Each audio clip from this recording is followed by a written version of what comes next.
নমস্কার সুপ্রিয় দর্শক, সকলকেই স্বাগত হিন্দু লাইভস ম্যাটার ইউটিউব চ্যানেলে। দর্শক, আপনারা কি লক্ষ্য করেছেন সাম্প্রতিককালে ডক্টর মোহাম্মদ ইউনূস, যিনি বাংলাদেশে সুৎখোর বলেই পরিচিত, দীর্ঘদিন ধরে পরিচিত, শান্তিতে নোবেল পেয়েছেন এবং সেটার উলটপূরণ করে এখন অশান্তিতেও নোবেল পাওয়ার যোগ্য বলে বিবেচিত হবেন বলে আমি বিশ্বাস করি। তার অধুনা যেই পরিচয়, তিনি বাংলাদেশের প্রধান উপদেষ্টা, কিন্তু কার প্রধান উপদেষ্টা সেটা আমরা জানি না। কাকে তিনি উপদেশ দিচ্ছেন বা বাংলাদেশে এই রকমের কোনো পদ আছে কিনা সেটাও ওয়াকিবহল নয়, কারণ সংবিধানে এই ধরনের কোনো পদ নাই। সুতরাং কাকে তিনি উপদেশ দিচ্ছেন এটা আমাদের মাথায় ঢুকতেছে না। তো যাই হোক, কথা উঠেছে যে তিনি একটি অবৈধ সরকার পরিচালনা করছেন এবং এটা নিয়ে নাকি আল জাজিরাতেও রিপোর্ট করেছে যে জাতিসংঘের বিশিষ্ট কিছু সদস্য দেশ যে ডক্টর ইউনূস যে একটা বৈধ সরকার বা বৈধ সরকারের প্রতিনিধিত্ব করছেন সেটা প্রমাণের দাবিও জানিয়েছেন।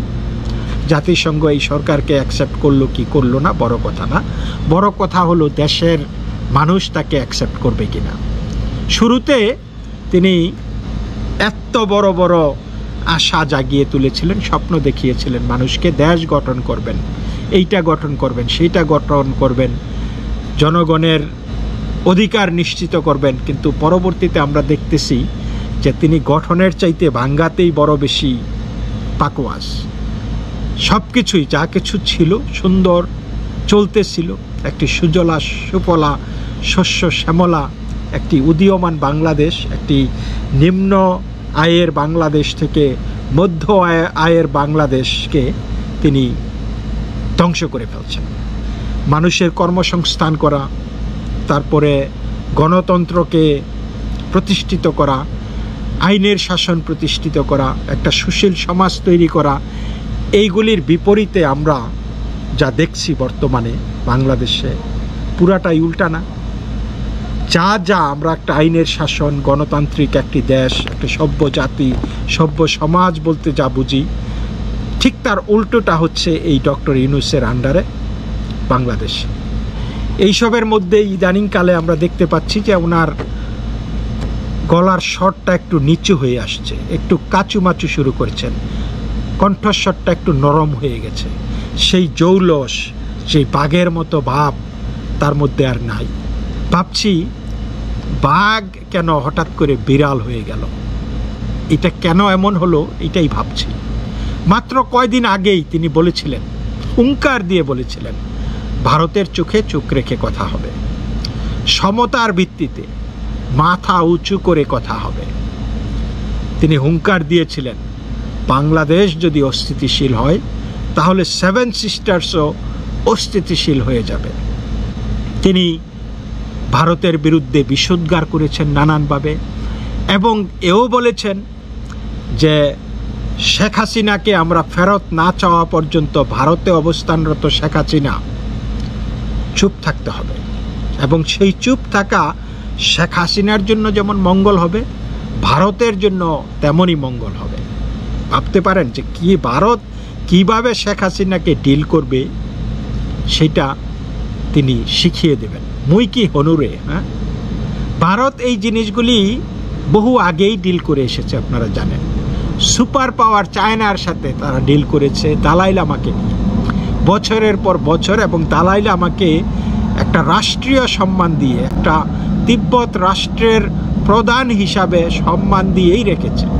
এবং এই দালাই লামাকে ভারত শুধু আশ্রয়ই দেয়নি, দালাই লামাকে ট্রাভেল ডকুমেন্ট দিয়ে সারা পৃথিবীতে ঘুরে বেড়ানোর এবং তাদের তিব্বতের পক্ষে, তিব্বতের মানুষের অধিকারের পক্ষে কথা বলার সুযোগ দিয়েছে। চায়না কিন্তু ভারতকে ছিঁড়তেও পারেনি। নিশ্চয়ই আপনাদের সেই আফগানিস্তানের নজিবুল্লাহর কথা মনে আছে।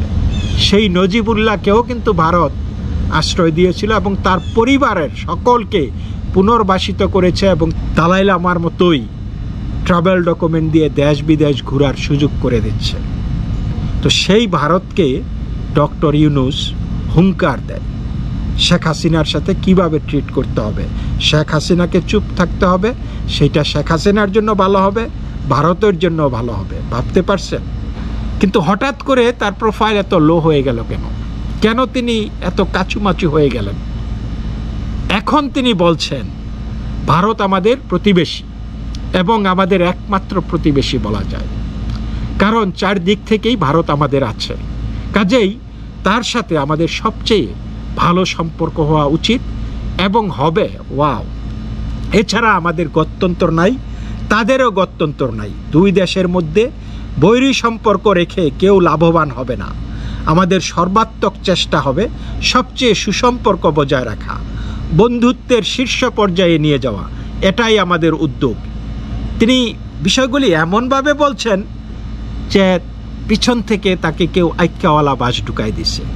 আছে না একটা কথা যে বউ একটা 10টা না 5টা না একটা মাত্র বউ, এই বউকে নিয়েই আমার থাকতে হবে। মানে এমন মাইন্ডকা চিপায় তিনি পড়েছেন ভারতকে নিয়ে যে এই ভারতকে নিয়েই, ভারতকে সন্তুষ্টি করেই আমাদের চলতে হবে, ভারত আমাদের চারপাশে আসে। বিষয়টা কি? ভারত আমাদের প্রতিবেশী এবং আমাদের একমাত্র প্রতিবেশী বলা যায়, কারণ চারদিক থেকে ভারত আমাদের আছে। কাজেই তার সঙ্গে আমাদের সবচেয়ে ভালো সম্পর্ক যা সম্ভব তা হওয়ার উচিত এবং হবে।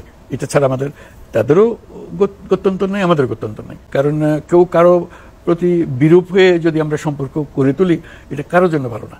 কাজে আমাদের সর্বাত্মক চেষ্টা হবে যে সবচেয়ে সুসম্পর্ক বজায় রাখা, একেবারে বন্ধুত্বের শীর্ষ পর্যায়ে নিয়ে যাওয়া, এটাই আমাদের উদ্যোগ। বিষয়টা কি? হঠাৎ করে এই সুর চেঞ্জ হয়ে গেল কেন? দর্শক, কারণ আছে। বাংলাদেশের এখন কিন্তু শেখ হাসিনার সময়ে আলুর দাম ছিল 40 টাকা কেজি, এখন বোধহয় 60-70 টাকা কেজি হয়ে গেছে। পেঁয়াজের দাম ছিল 100 টাকার নিচে, এখন 140 টাকা কেজি হয়ে গেছে পেঁয়াজের দাম। এখন তারা ভারতকে অনুরোধ করতেছে যে নিত্য প্রয়োজনীয় জিনিসপত্র যাতে রপ্তানি বন্ধ না করে, বাংলাদেশকে যাতে বাঁচিয়ে রাখে।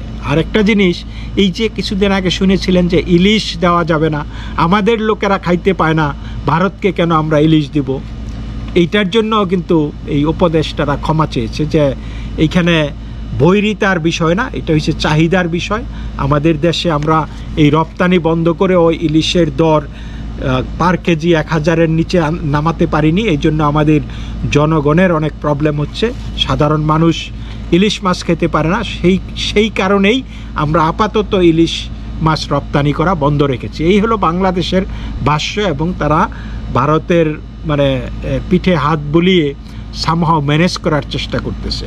বিষয়টা এরকমই। তবে এই যে শুরু থেকেই ভারতকে চটিয়ে লাভটা কি ছিল? ডক্টর মোহাম্মদ ইউনূস এই মাসের শেষে জাতিসংঘে আসতেছে। তারা ভারতকে অনুরোধ জানিয়েছে যে সেই জাতিসংঘের সাইড লাইনে, সাধারণ পরিষদের অধিবেশনের সাইড লাইনে ডক্টর মোহাম্মদ ইউনূস ভারতের প্রধানমন্ত্রী নরেন্দ্র মোদীর সাথে কথা বলতে চান, সাক্ষাৎ করতে চান। তো ভারত কিন্তু বিভিন্ন মাধ্যমে জানিয়ে দিয়েছে যে ডক্টর মোহাম্মদ ইউনূসের বক্তব্যে ভারত ক্ষুব্ধ, এবং এই দুইজনের মধ্যে বৈঠকের সম্ভাবনা একেবারেই নাই বললেই চলে। এমনকি প্রধানমন্ত্রী নরেন্দ্র মোদী জাতিসংঘেও যোগ না দেওয়ার সম্ভাবনা আছে। তিনি হয়তো ভারতকে রিপ্রেজেন্ট করার জন্য পররাষ্ট্রমন্ত্রী সুব্রমণিয়াম জয়শঙ্করকে পাঠাবে। ভারত কিন্তু বুঝিয়ে দিতে চাচ্ছে যে জাতিসংঘ তাদের কাছে খুব একটা গুরুত্বের বিষয় না, কারণ তারা বারবারই বলে এসেছে যে ভারতের মতো দেশ যদি জাতিসংঘের নিরাপত্তা পরিষদে ভেটোদারি মেম্বার হইতে না পারে, জাপানের মতো দেশ যদি না হইতে পারে, সেইখানে ফ্রান্স এবং ইংল্যান্ড মানে ব্রিটেনের মতো দেশ সেইখানে স্থায়ী সদস্য, এই জিনিসটা ভারত ভালোভাবে নেয়নি। ভারত বিশ্ব আসনে, বিশ্ব পরিমণ্ডলে তার প্রাপ্য মর্যাদা চায়, এবং যেই সংস্থা বা যেই দেশ তাকে মর্যাদা দিবে না, ভারতও তাকে সেইভাবে মর্যাদা দিবে না। Tit for tat. তো বাংলাদেশ যেইভাবে এসে হাতির 5 পা পেয়ে গিয়েছিল, তো ভারত কিন্তু ট্রিটমেন্টটা ভালোই দিয়ে দিয়েছে। এখন তারা কাচুমাচু শুরু করে দিয়েছে ডক্টর মোহাম্মদ ইউনূস এবং তার সরকার। তো এই জন্যই বলি যে হায় রে সুদখোর, সুদ খাওয়া এক জিনিস আর দেশ চালানো আর এক জিনিস। তো এই পর্যন্তই, ভালো থাকবেন সকলে, নমস্কার।